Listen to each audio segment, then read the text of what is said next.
Matric आनजादनि फिथाइखौ होबाय नोंथांमोननि जे फरायसालियावबो 100% जिहेथु फरायसाफोरा उथ्रिसार जानो हादों।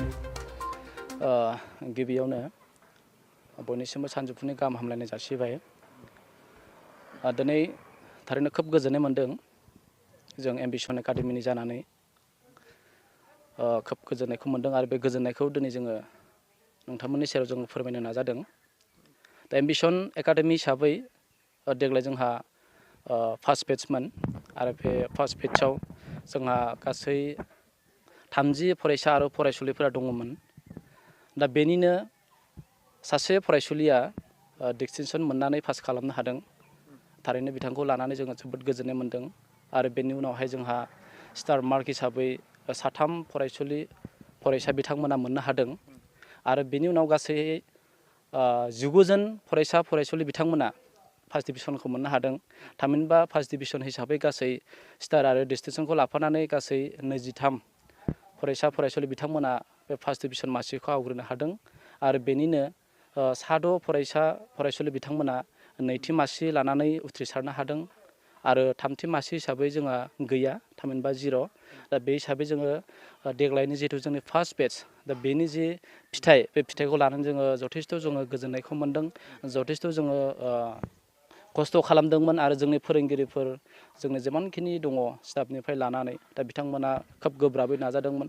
फरायसा फरायसुलि बिथांमोनखौ खोब खस्थ'यै नायदोंमोन। दा बिथांमोना माखौ रोंदों माखौ रोङाखै दा बेखौ नायफिन नायनानै बिथांमोननि जि दिनैनि रिजाल्ट, बे रिजाल्टआ बेसिम सफैदो होननानै जोङो बेखौ बुंनो हायो। दा बेनिखायनो दिनैनि जि रिजाल्ट फोसावनाय, बे फोसावनायनि गुदियावनो दं जोंनि फोरोंगिरि बिथांमोन। हयथ' फोरोंगिरि बिथांमोना दिनै खस्थ' खालामामोनब्ला दिनै फार्स्ट बेच हिसाबै जों बेबायदि फिथाइखौ मोननो हानाय नङामोन। दा बेनिखायनो जोङो फोरोंगिरिजों लोगोसे जोंनि जेमानखिनि फरायसा फरायसुलि बिथांमोन दङ, दा बिथांमोनखौ जोङो साबायखर बावनो जोङो नाजागोन दिनैनि समाव। मा बुंगोन जिहेतु नोंथांमोननि जे बर' बिजोंनि जे फरायसालियाव बेहाय माबोरै अनसायनाय मोनदों जिहेतु नोंथांमोना गामि ओनसोलाव जिहेतु नोंथांमोननि फरायसालिया जिहेतु दायो दङ, माबोरै मोनदों? बेखौ जोङो नायनो थाङोब्ला जोंनि एरिया हिसाबै जिहेतु जोंनि एरिया नावकाटा आरो जोंनि फरायसालियाबो बेयावनो गायसनजानाय। जोंनि फरायसालिया दिनै बोसोरनैयाव आगान होबाय।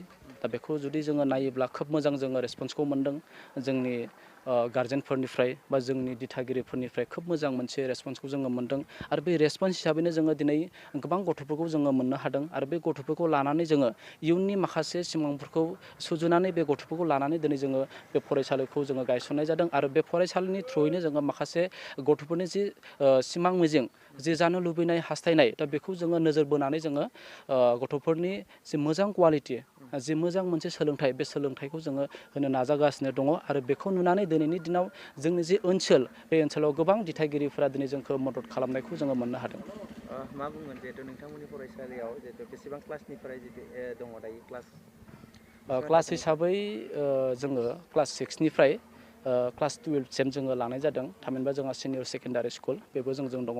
दा बे हिसाबै जोंहा आर्ट्सनि दङ, जोङो साइन्सनिखौ लाथ'नाय जायाखै। दा गिबि हिसाबै जोङो आर्ट्सखौ लादोंमोन, नाथाय देग्लाय जोङो साइन्सखौबो जोङो लाफानायनि बाथ्राखौ जोङो सावरायबाय आरो जोङो बे समावहाय साइन्सखौबो जोङो लाफागोन। देग्लाय जोङो साइन्सनि एडमिसन होगोन।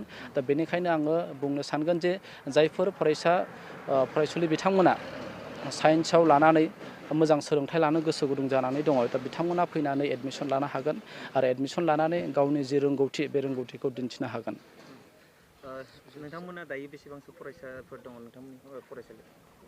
जोंनाव दा नायोब्ला 150नि बारा जोंहा फरायसा फरायसुलि दङ आरो नैबे मोनसेखौ दिनै जोङो बुंगोन जे जोङो जिहेतु साइन्स आयदाखौ जोङो देग्लाय लागोन। दा बे हिसाबै जोङो माखासे जोंनि गुन गोनां जों फोरोंगिरिफोरखौ जोङो लाबोखानाय जाबाय अलरेडि। जोंहा बिटेक खालामनाय दङ, एमटेक खालामनाय दङ। दा बेबायदि फोरोंगिरिफोरखौ देग्लाय जोङो लाबोदों आरो अलरेडि जोंजों बिथांमोना दंफाखायो, जोंनिनो फंबाय जानाय, जों एखे लोगो थाबोनाय। दा बिथांमोना जोंखौ सापर्ट खालामदों आरो बिथांमोना जोंनो खोथा होदों जे बिथांमोना जोंजों थाफानानै जेमानखिनि हायो जोंखौ सापर्ट खालामगोन, जोंजों थानानै गथ'फोरखौ फोरोंगोन आरो बे समाव जोङो गथ'फोरनो जोङो डेम' क्लास जोङो होनाय जागासिनो दङ।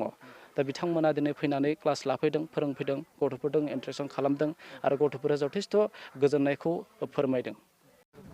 जोंहा साइन्सनि बेलायावहायो JEE आरो NEET एग्जामनि थाखाय जोङो स्पेसियेल इन्टिग्रेटेड कर्सखौ जोङो देग्लाय जोङो होनाय जागोन। दा बेनि थाखाय जोङो BTech खालामनाय गुवाहाटि IIT निफ्राय आरो बम्बे IIT निफ्राय MTech खालामनाय जोंहा 2 रोंगौसाफोर दंफैखायो।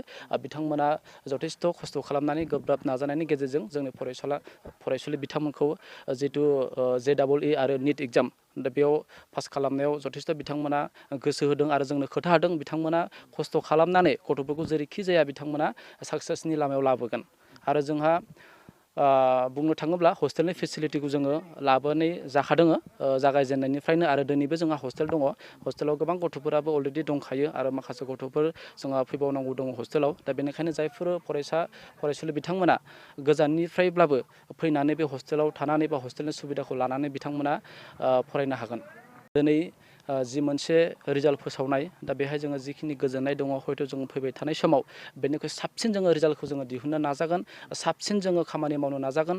जोंनि जेमानखिनि स्टाफ दङ जेमानखिनि फोरोंगिरिफोर दङ बिथांमोनजों जोङो लोगो जानानै बिथांमोनखौ जोङो सावरायलायनानै जे गथ'फोरखौ बेनिख्रुइ माबायदि साबसिन जोङो रिजाल्ट खालामनो हायो बेनि थाखाय जोङो सावरायनानै बे खामानिखौ जोङो मावनाय जागोन। निस्सय जों आसा खालामदों देग्लाय जिखिनि मोनसे रिजाल्ट ओंखारबाय बेनिख्रुइ साबसिन नेक्स्टआव जोङो रिजाल्टखौ दिहुननो हागोन।